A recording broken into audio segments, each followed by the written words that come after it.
Lemurian relic sites. There is a similarity between the names of the girls from the marriage between Evanor and Lusip, namely Cleto and Cheto buildings. The similarity with the sacred Cheto or Cetha building is located in Dukuh Cetha, Gumeng Village, Jenawi District, Karanganyar Regency, Central Java Province.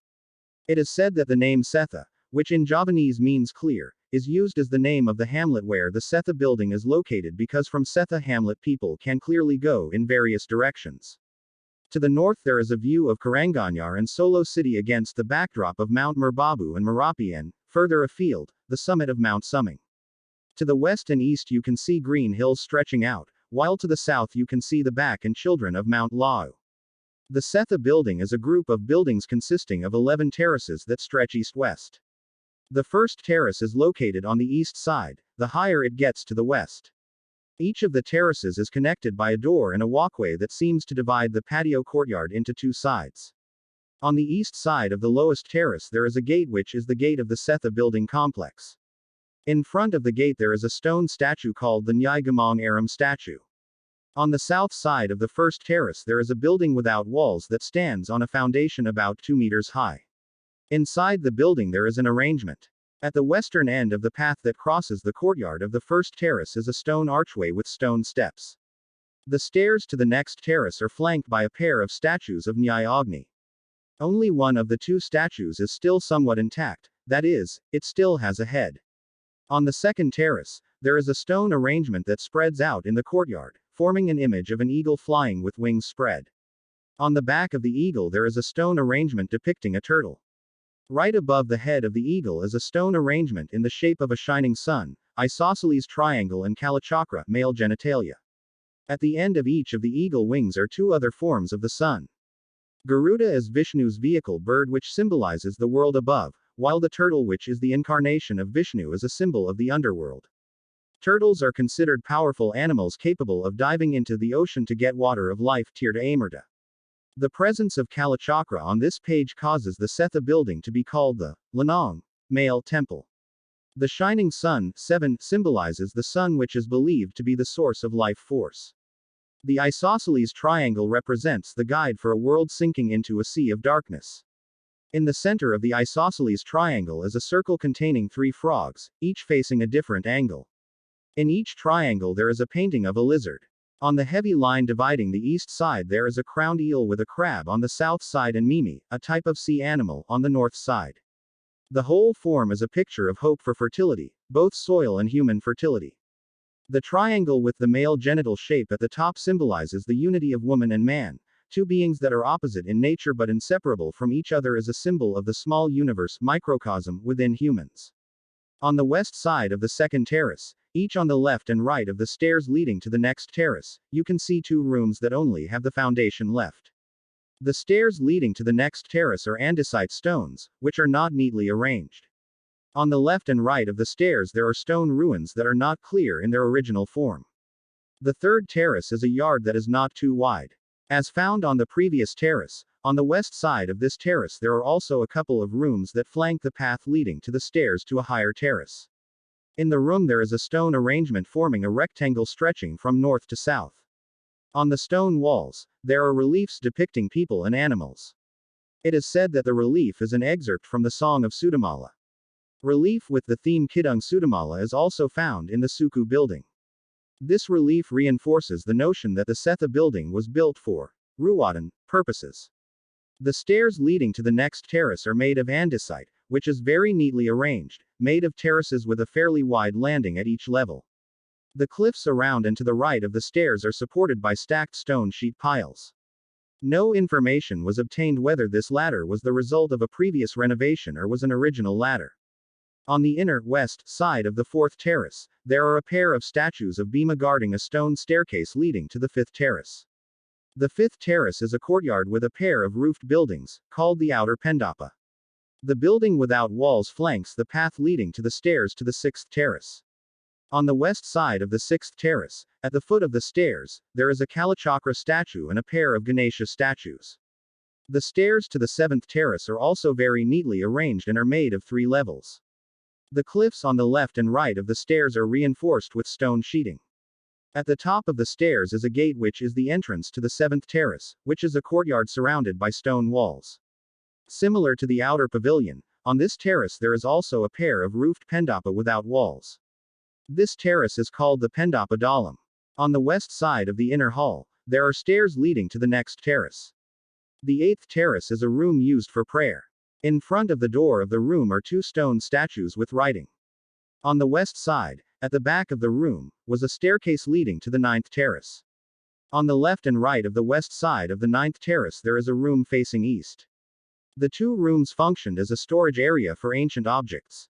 On the east side, opposite each of the storage rooms were 2 buildings. The building on the north side contains the Sabdapalan statue and the south side contains the Nyagangong statue. Both of them were figures of Punakawan, caregivers and advisors of the kingdom, at that time. The west side of the 9th terrace is bordered by a stone wall that serves as a gate to enter a passage of stone steps leading to a room on the 10th terrace. On each side of this room there are 3 wooden buildings facing each other. In each building there is a statue. One of the rows of statues located in the north row is a statue. In the southern row, again, there is a Kalachakra statue. The western end of the south row is the storage area for Umpu Supa's heirloom. Umpu Supa was a well-known and respected Umpu, heirloom weapon maker, during his lifetime. The west side of the 10th terrace is bordered by a stone wall that serves as a gate to enter a stone staircase leading to the 11th terrace. At the top of the hall there is a stone wall about 1.60 meters high which divides the stairs from the main room, in the form of a roofless building surrounded by stone walls almost 2 meters high, with an area of about 5 square meters. This main room is located higher than all the other rooms, so that from this place can be seen clearly the spaces below. The main Cetha building is located in the backyard and on the highest terrace facing the top of the mountain. This reflects the belief that the sacredness of the building is part of the natural surroundings. The architecture of the Cetha building is based in the concept that the gods do not reside in the sky, but on the top of the mountain. Mountains are the visible and invisible source of energy. Whereas the main building of this temple is precisely located at the top and most backyard, is different from the concept of ancient stone buildings in general which places the front space as the center of all activities, similar to that found in Panataran, Blatar. In the far west of the Cetha building complex, on a rather high plain, there is a sendong, or pool where the king's concubines and their maids bathe. The Cetha building is closely related to Suku, which is relatively close to each other. Suku is located on the lower ground when compared to Cetha. We already know that the source of the story that Plato got was the main source written in stone which was obtained from ancient priests in Egypt. Egyptian civilization was a civilization that developed and had the main source in the archipelago, namely the Lemurian civilization period. In the Atlantis era that developed in the land of the archipelago at the end of the Lemurian period, the story of Poseidon and Cleito is the story of the predecessors in the archipelago. The name Cheto is identical to Plato's version of Cleito. And in the depiction of the Cheto building it clearly describes the noble relationship between 2 types of humans, namely men and women as the source of life. Suku Site. The Suku Site is located on the western slope of Mount Lau, to be precise in Suku Hamlet, Burjo Village, Nargoyoso District, Karanganyar Regency, Central Java Province. The location of the Suku Site is at an altitude of 910 meters above sea level. The Suku Site was rediscovered in a collapsed state in 1815 by Johnson, the resident of Surakarta during the Raffles administration. Furthermore, the Suku Site was researched by van der Vlis in 1842.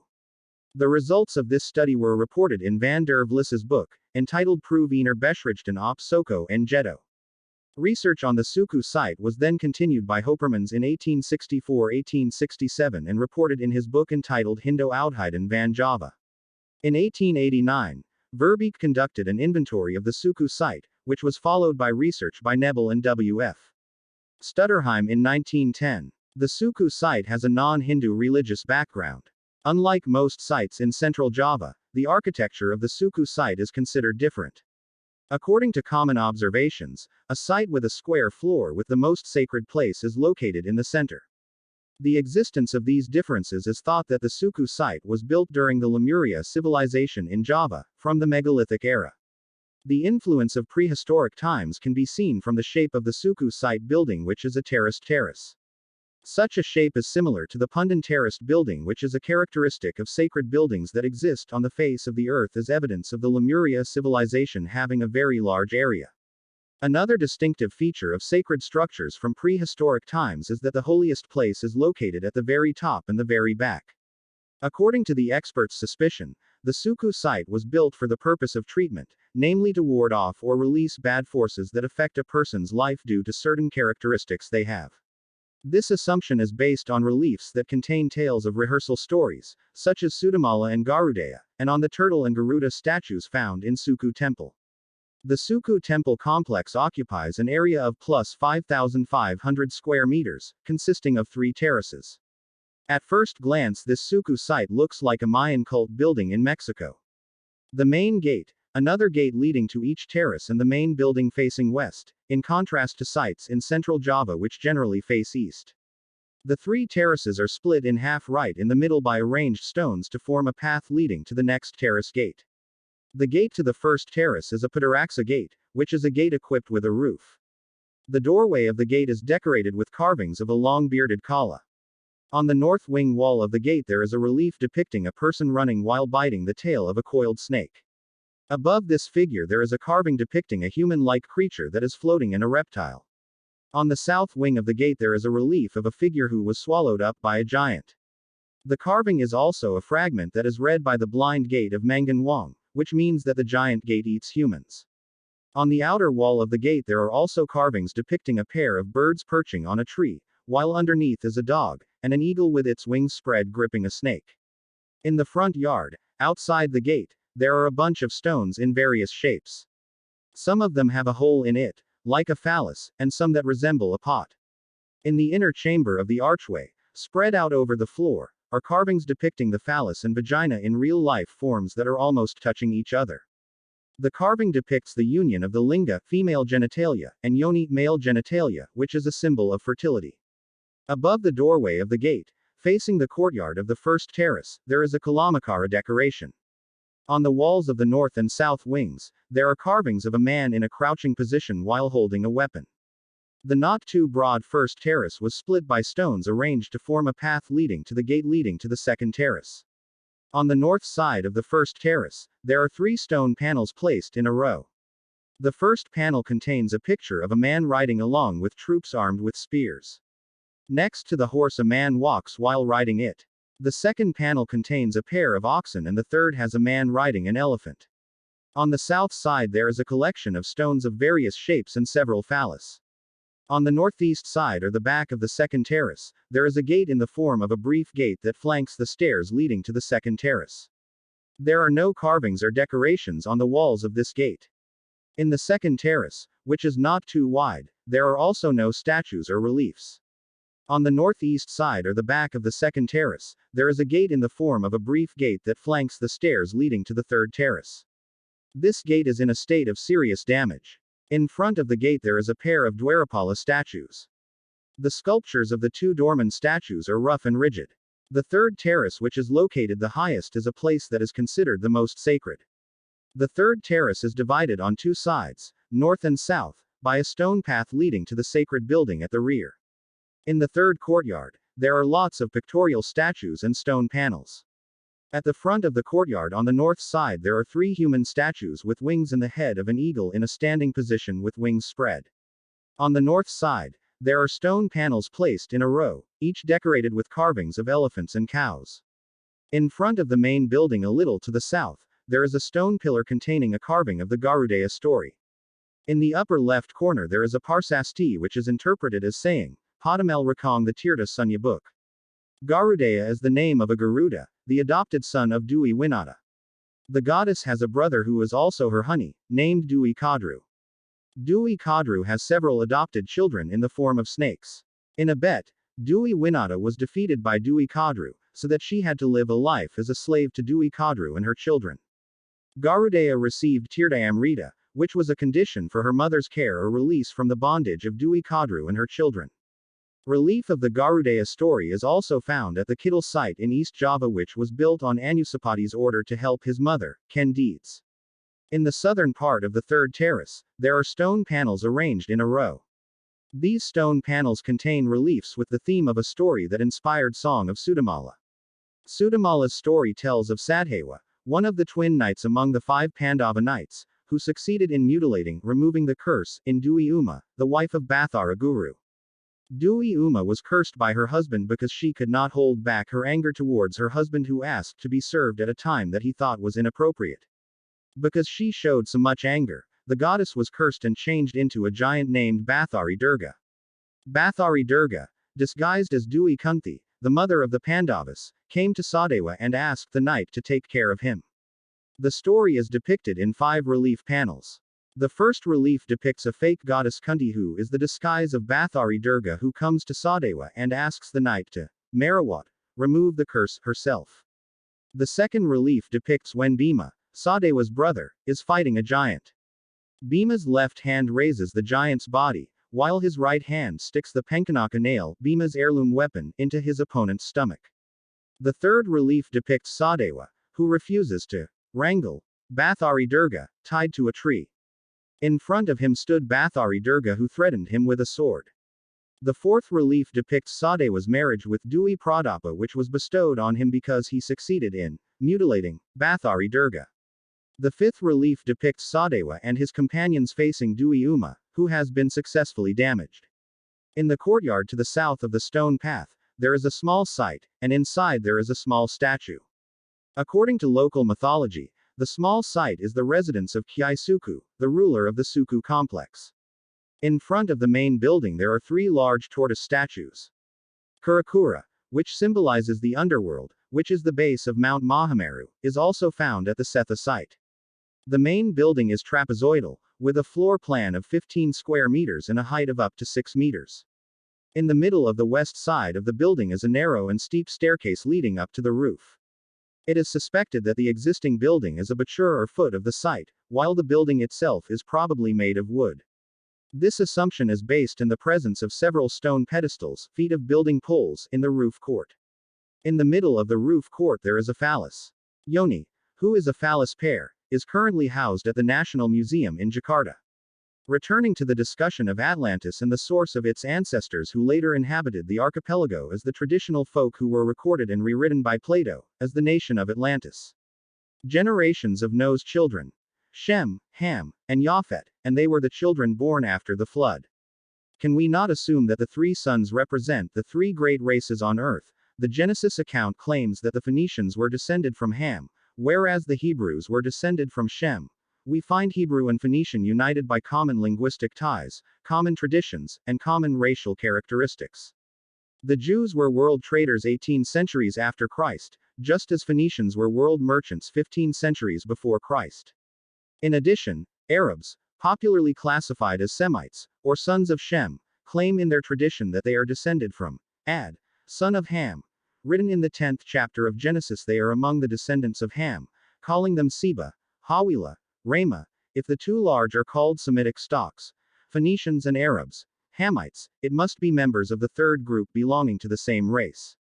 If the Jews also recognize a branch of the Hamitic racial roots, then we are referring to the Semitic race, which is Turanian, including Etruscans, Finnish, Tartars, Mongols, Chinese, and Japanese. Second, the Hamitic family, races, the Red race, including the Ethiopians, Phoenicians, Egyptians, Hebrews, Berbers. Third, Japhetic descent with whiter skin, including Greeks, Italians, Celts, Goths, and those who wrote Sanskrit, other words, the entire Aryan family. If we add up the 3 descendants of this race of Negroes, which cannot be traced back to Atlantis, and do not include, according to Genesis, among the descendants of Noah, we have 4 descendants, which are white, red, yellow, and black, recognized by the Egyptians as all. There seems to be some doubt for the Semitic race. It is a different racial class because it is both Semitic and Hamites.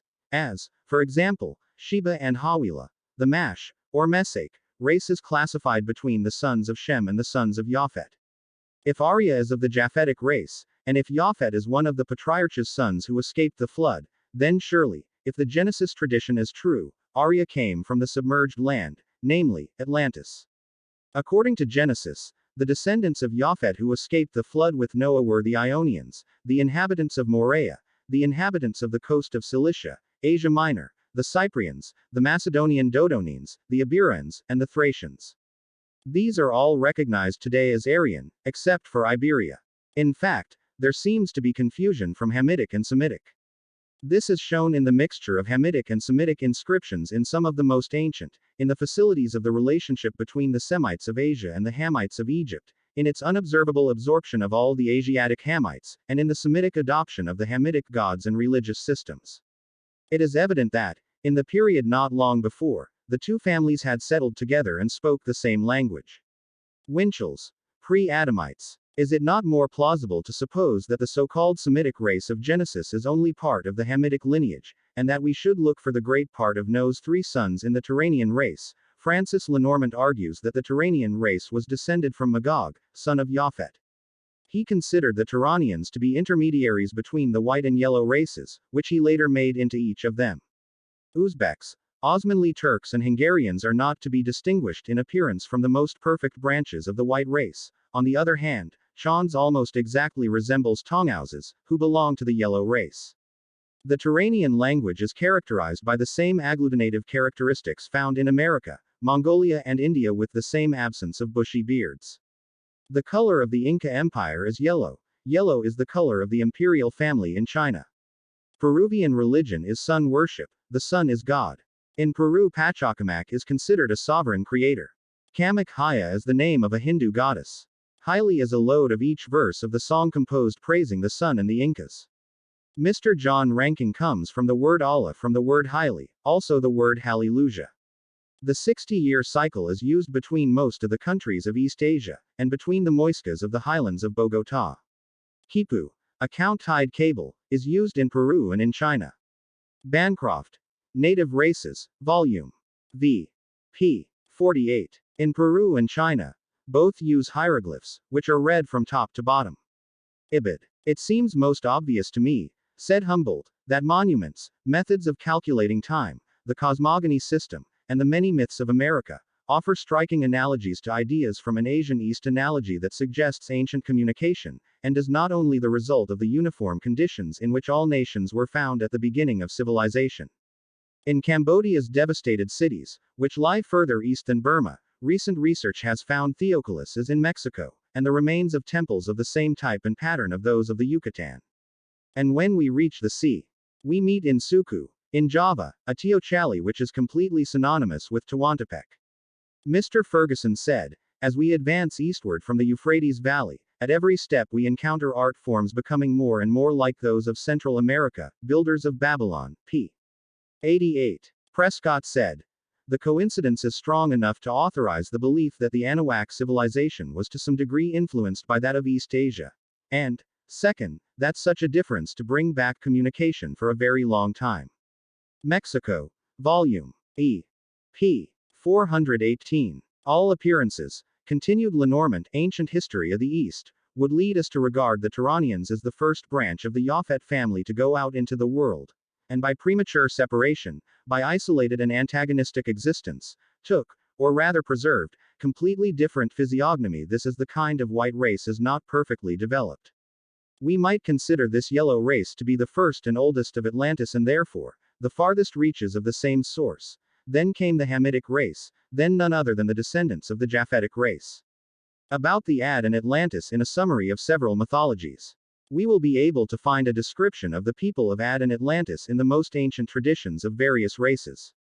The great king of Mussulman was Shed-Ad ben Ad, or Shed-Ad, son of Ad, or Atlantis. Among the Arabs who were the first inhabitants of the land were known as the Adites people, from their ancestor, called Ad, Ham's grandson. These Adites may be the people of Atlantis or Atlantis. They are personified by a king who is considered to be of his ancestral origin, and given several centuries of life after him. In the book, The Ancient History of the East, Lenormant and Chevalier, Volume E. Page 295. They came from the northeast. He married 1,000 wives, had 4,000 sons, and lived 200 years. His offspring multiplied. After his death, his sons Shaddad and Shaddad reigned as successors to Adites. In the past, the people of Ad were 1,000 tribes, each consisting of several thousand men. The great conquest is associated with Shaddad. He was very powerful and authoritative, it is said, all as the predecessors of the Arabs and Iraqis.